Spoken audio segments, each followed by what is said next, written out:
আমাৰ ঘৰৰ লোকেল কণী হয় ন, হাঁহৰ কণী। গতিকে কণী দি মই এটা ৰেচিপি বনাম। কেনেকৈ বনাব লাগে আপোনালোকক মই দেখাই থাকিম, ঠিক আছে। তাৰে মাজতে হালধি দিলোঁ, অলপমান সাধাৰণ নিমখ দিলোঁ ন,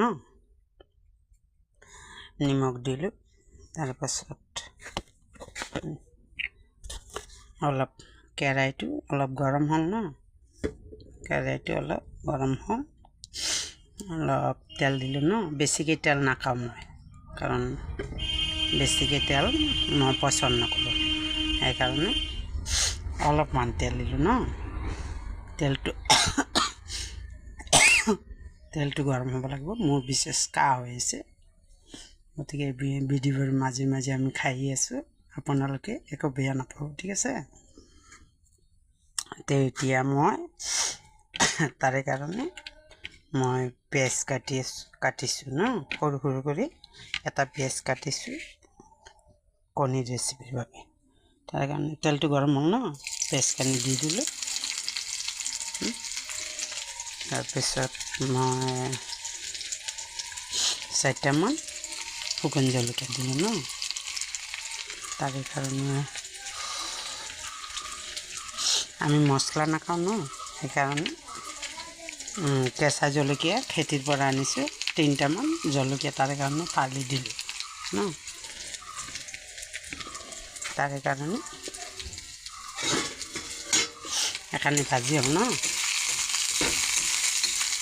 এখানি ভাজি হোৱাৰ লগে লগে তাৰে মাজতে মই আগতে কণীটো দিলোঁ ন, হালধি নিমখ দি ভালকৈ মিক্স কৰে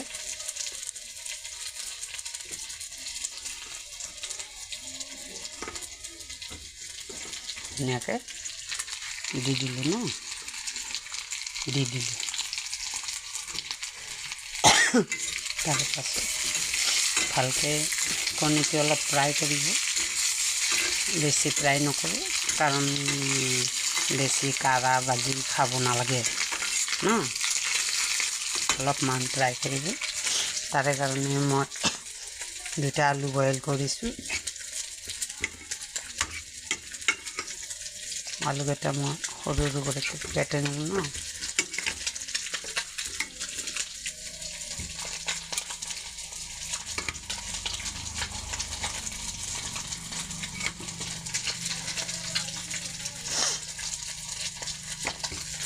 গেছটো কমাই দিব লাগিব, নহ'লে কাঢ়া হ'ব ন।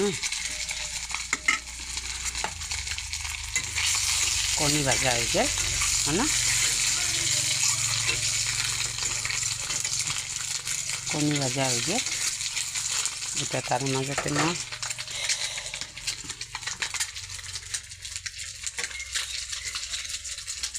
আলু কেটে কাটি ললোঁ।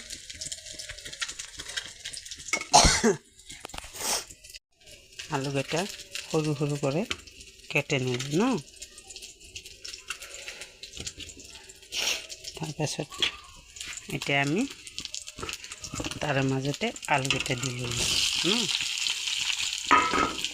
দি পেলাই অলপমান আমি বস্তুটো লাৰি দিলোঁ ন।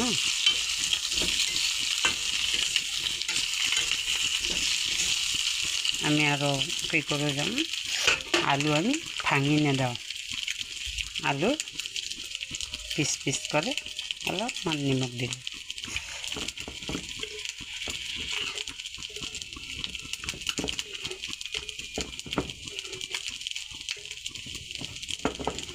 অলপমান হালধি দিলোঁ ন, আমি মশলা নাখাওঁ, তার কারণে আমি মশলা নেদাওঁ। এনেকৈ আমি বনাম আজি রেসিপি, কণীর রেসিপি, ঠিক আছে।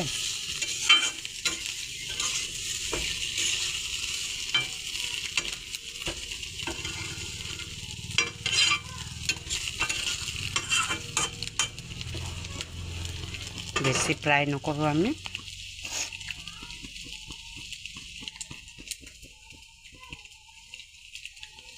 তাৰে লগতে মই বেছি ফ্ৰাই নকৰোঁ ন। তো কেনেকৈ কণীৰ ৰেচিপিটো মই ৰেডি কৰিছোঁ। অলপমান আদা ৰহুনৰ পেষ্ট তাৰ মাজতে দি দিলোঁ ন। দি পেলাই একেলগে ভালকৈ লাৰি দিলোঁ ন।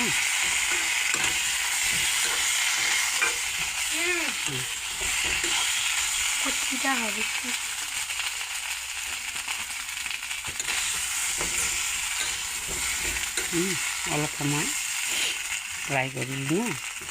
বেছি ভাজি কৰিব নালাগে। আলুৰ কালাৰবিলাক দেখিছে ন। কণীটো ৰঙা হৈছে। এতিয়া মই তাৰ মাজতে পানী দিম।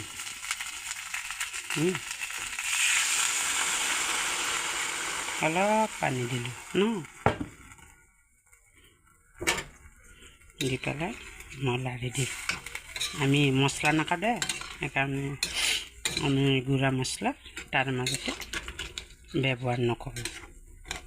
মছলা আমি নাখাওঁ, গতিকে পিঁয়াজ ভাজিছোঁ ন। এই পিঁয়াজগুলো ৰঙা ৰঙা হৈ উঠেছে। তাৰে আগতে মই কাঁচা জলকীয়া দিলোঁ, অলপমান আদা ৰহুন দিলোঁ, হালধি দিলোঁ, অলপমান নিমখ দিলোঁ।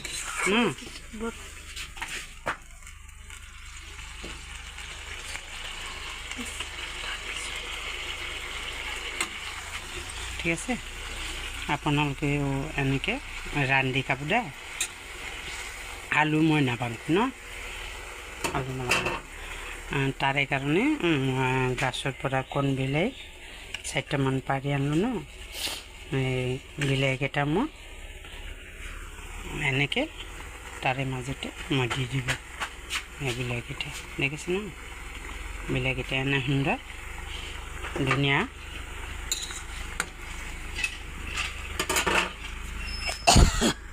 ধুনীয়াকৈ সিজোৱাৰ পাছত আমাৰ কণীৰ ৰেচিপি হৈ যাব। বিশেষ কৰি এই তৰকাৰীটো, কণীৰ ৰেচিপিটো বাচ্চাই খাই ভাল পাব, কাৰণ তাৰ মাজতে আমি মছলা ব্যৱহাৰ নকৰোঁ ন। আমি মছলা নাখাওঁ, কাৰণ মছলা খালে বহুত অপকাৰ হয় ন। এই গুড়া মছলাগুলো, পেকেট গুড়া মছলাৰ মাজত বহুত কেমিকেল থাকে ন। কোম্পানী যখন পেক কৰে তাৰে লগত বহুত মিক্স থাকে। গতিকে আমি একো মছলা ব্যৱহাৰ নকৰাকৈ আজি মই কণীৰ ৰেচিপিটো আমি ৰেডি কৰি আছোঁ। 10 মিনিটমান সিজিব দিম। পানীটো অলপমান শুকাই আহিব ধুনীয়াকৈ থপথপাকৈ, তেতিয়া কণীৰ ৰেচিপিটো খাই ভাল লাগিব ন। দেখিছে ন কণীৰ ৰেচিপিটো কিমান ধুনীয়া লাগিছে ন। আলুকেইটা গোটা আছে, বিলাহীকেইটাও ন। কাৰণ আমি এনেকৈ কণীৰ ৰেচিপি বনাওঁ। আলু আমি ভাঙি নেদাওঁ ন। কি ধুনীয়া হৈ আছে ন। এনেকৈ কণীৰ ৰেচিপি আজি আমি ৰেডি কৰিলোঁ। আপোনালোকেও ঘৰত এনেকৈ বনাই পেলাই খাব ন। মছলা ব্যৱহাৰ নকৰিব দে। মছলা ব্যৱহাৰ কৰিলে বহুত অপকাৰ হয় ন। এতিয়া মই গেছটো কম কৰি দিলোঁ। 10 মিনিট হৈ গ'ল ন। দেখিছে ন আঞ্জাখন কি ধুনীয়া হৈছে ন। এনেকৈ ধুনীয়া ৰান্ধাৰ ৰেচিপি পাবলৈ যদি আপোনালোকে বিচাৰে, তেনেহ'লে মোক কমেণ্ট বক্সে কমেণ্ট কৰিব আৰু লাইক শ্বেয়াৰ কৰিব। আৰু যদি ভাল লাগিছে আমাৰ পাশে থাকি আপোনালোকে আমাক সহায় কৰিব, যাতে আমি আগন্তুক দিনত বুলি মই এনেকুৱা ৰান্ধাৰ ৰেচিপিগুলো আমি দেখাই থাকিব পাৰোঁ আপোনালোকক। কাৰণ মই বহুত ৰান্ধাৰ ৰেচিপিৰ আইটেমগুলো মই জানো। সেইবাবে আপোনালোকে মোক কেনেকুৱা পাইছে ভিডিঅ'টো চাই, ভাল লাগিলে লাইক শ্বেয়াৰ কৰিব, কমেণ্ট কৰিব, মোক এটা ভাল কমিটমেণ্ট কৰিব ন। আজিৰ কাৰণে এখানি ঠিক আছে। আমাৰ কণীৰ ৰেচিপিটো ৰেডি হৈ গ'ল। ঠিক আছে, thank you so' much everyone, bye bye. তো দেখিছানে আমাৰ কণীৰ ৰেচিপি 10 মিনিট বইল কৰাৰ পিছত কেনেকুৱা লাগিছে আপোনালোকে কমেণ্ট কৰিব ক'ব। দেখি পেলাই ভাল লাগিছে ন, যেনেকুৱা দেখি পেলাই ভাল লাগিছে খাই পেলাইও এনেকুৱাই ভাল লাগে, বহুত টেষ্ট হ'ব। ঠিক আছে ন, আমি বেছি জোল নাৰাখিলোঁ, গতিকে এনেকৈ বনালোঁ ন, ভাল লাগিছে ন।